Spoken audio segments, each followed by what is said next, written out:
Streetlights flickered across wet pavement as thunder rumbled overhead, each peal echoing through the alleyways and deserted roads of a city that never quite slept. Zane crouched next to his black coupe, running a hand along the chassis. The new racing stripes he'd painted that morning shone slick in the murk like lightning bolts. He traced the lines absently, feeling the stored energy beneath his fingertips. Thunder magic coursed through this machine, and it made his pulse hammer in sync with the distant roars of the sky. For years, stories had circulated about Zane's unusual powers. Some claimed they were inherited through an ancient bloodline. Others believed he'd been cursed by an angry thunder deity. The truth was far stranger.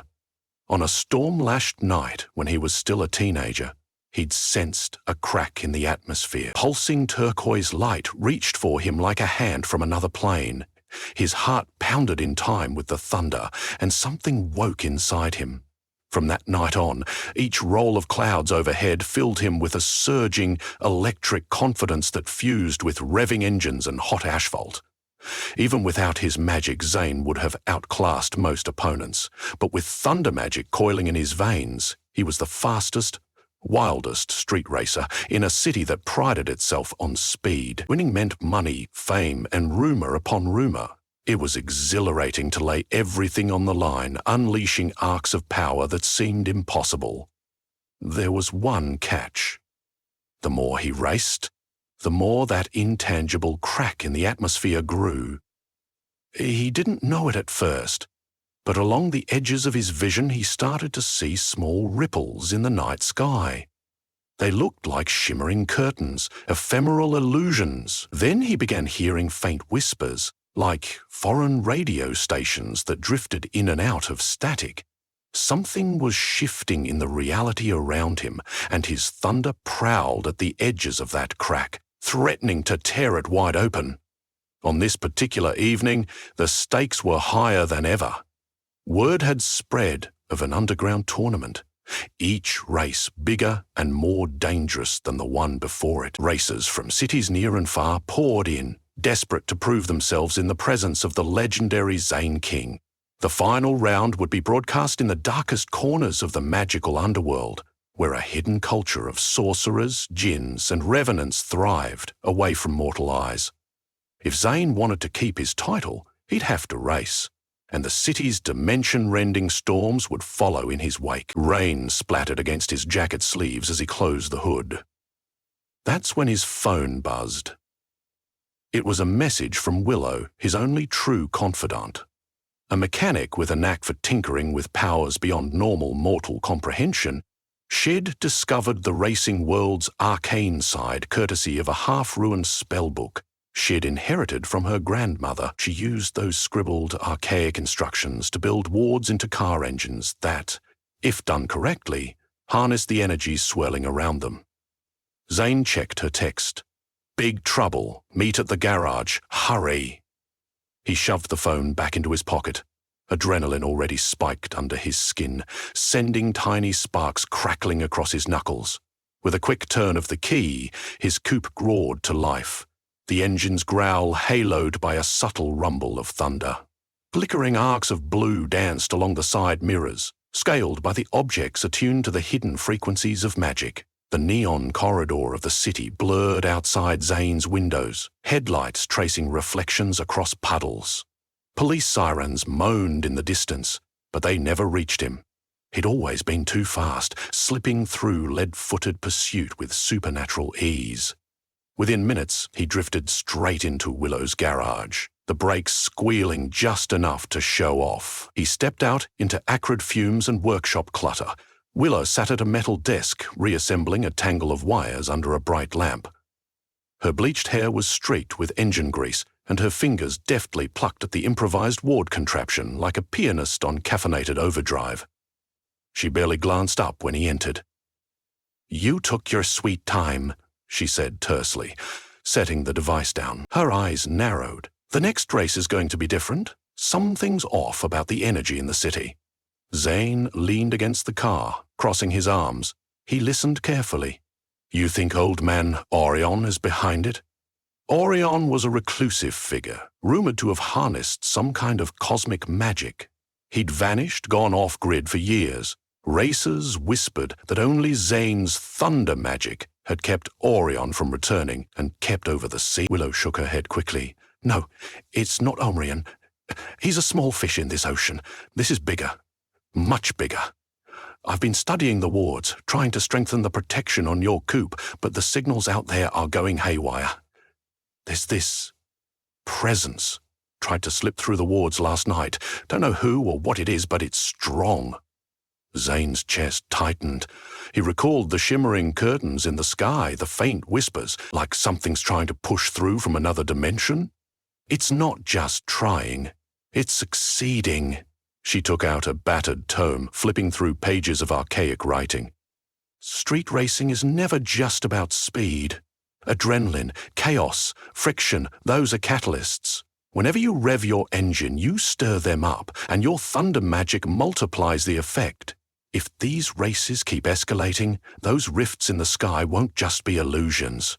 They'll open wide. For all we know, it might open into a dimension filled with nightmares that feast on fear, Willow muttered, chewing at her bottom lip, or giant ghost serpents, or something else. Either way, reality is at risk. We need a plan. Zane paused, scanning her cluttered workshop. A half-finished anti-teleportation device glowed faintly on one table. Nearby, an infusion rig sputtered with leftover spectral energy from the last race. I won't stop racing, he said, voice quiet but firm. If we don't pay attention, someone else with powers might tear reality apart too. We need to find a way to control it. Willow exhaled. She rested a hand on the battered tome. All right. Then we need to do this carefully. I'll incorporate a specialized ward in your coupe, something that'll channel your thunder magic without letting it leak into the dimensional cracks. But it's experimental, Zane. It might not hold up if you push it too far. Then I won't push too far, he said, though deep down both of them knew that was a half-truth.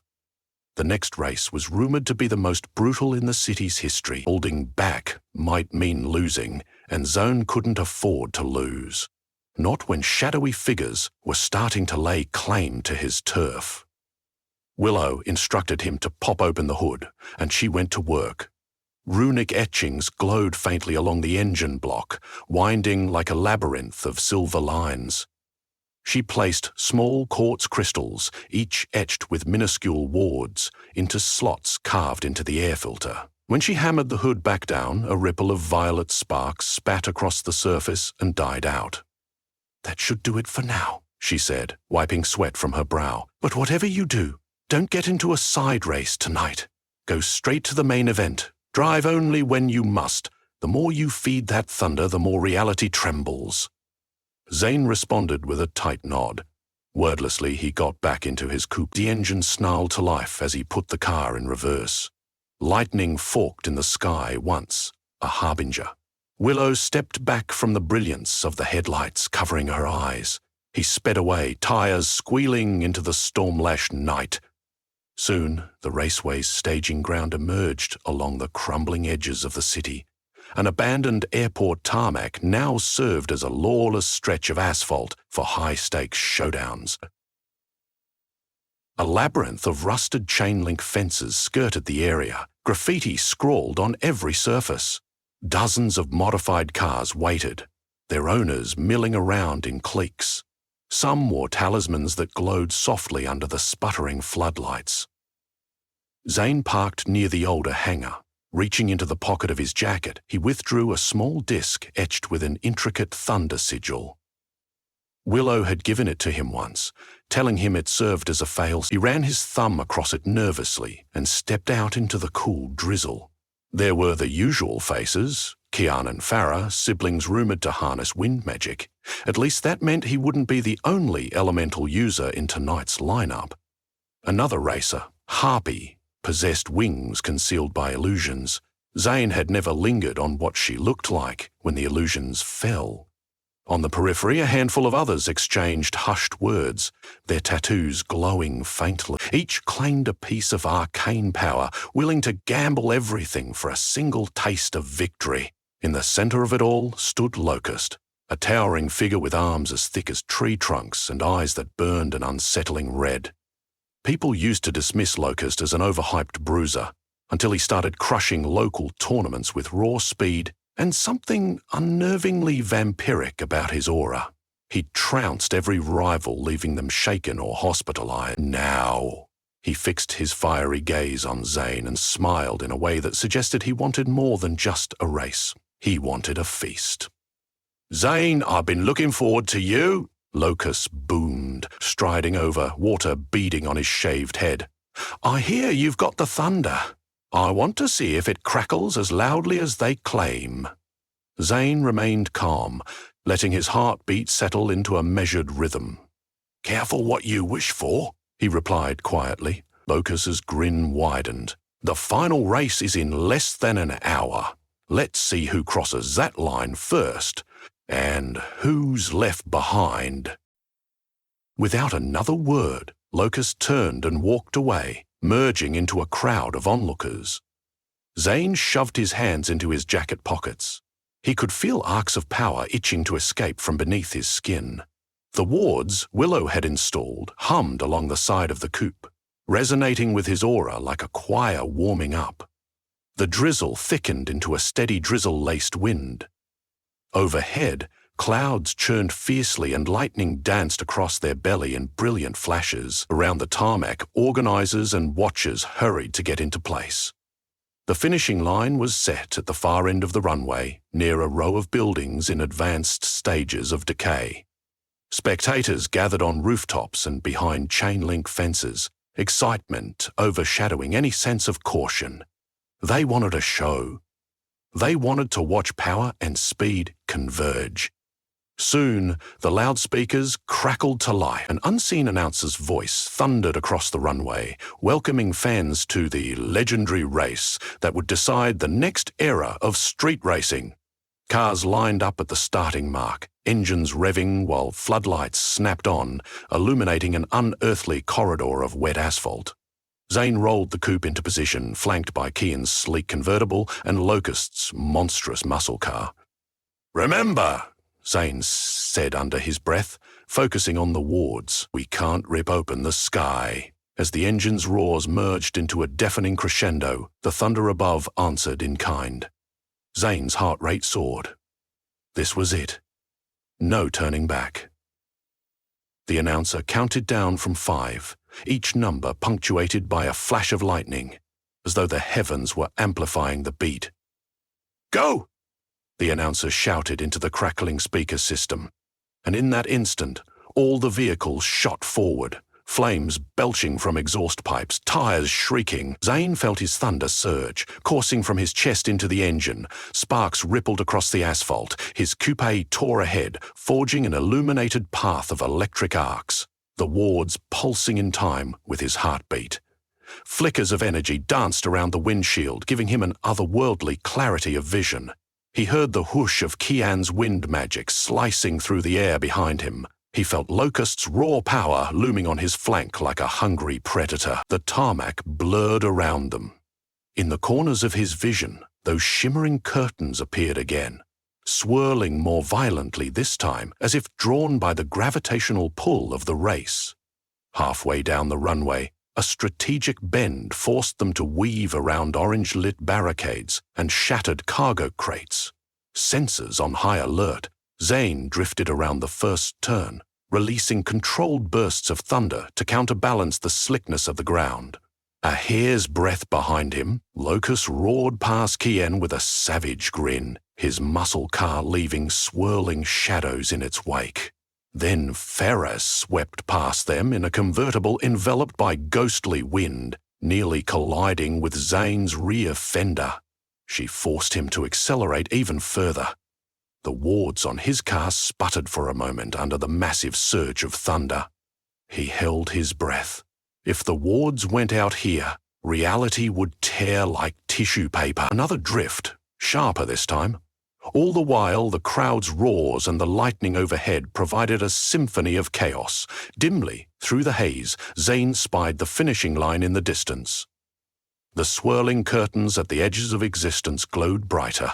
Something was pushing through, a presence that demanded more thunder, more speed, to puncture the barrier from the other side. Locust nosed forward, matching Zane's velocity. Their cars roared side by side, each driver pushing the limits of mortal reflexes. Locust turned his head, eyes blazing with a vampiric hunger. Zane heard an echo of unhinged laughter that seemed to come not just from Locust, but from the swirling dimension beyond. The wards in Zane's engine block flared dangerously. Lightning crashed into the runway lighting system, shattering it. Sparks rained down on metal scaffolding, scattering it. Sparks rained down on metal scaffolding.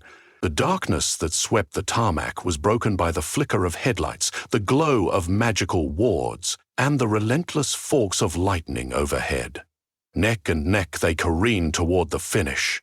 The sky tore for an instant, a slit of cobalt blue that revealed swirling shapes on the other side. Zane felt the presence behind that veil redouble its effort, trying to break into their world. He clenched his jaw. If he unleashed his full thunder now, the wards would fail.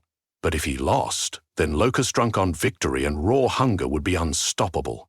And that presence might make contact with him instead, unleashing horrors beyond comprehension.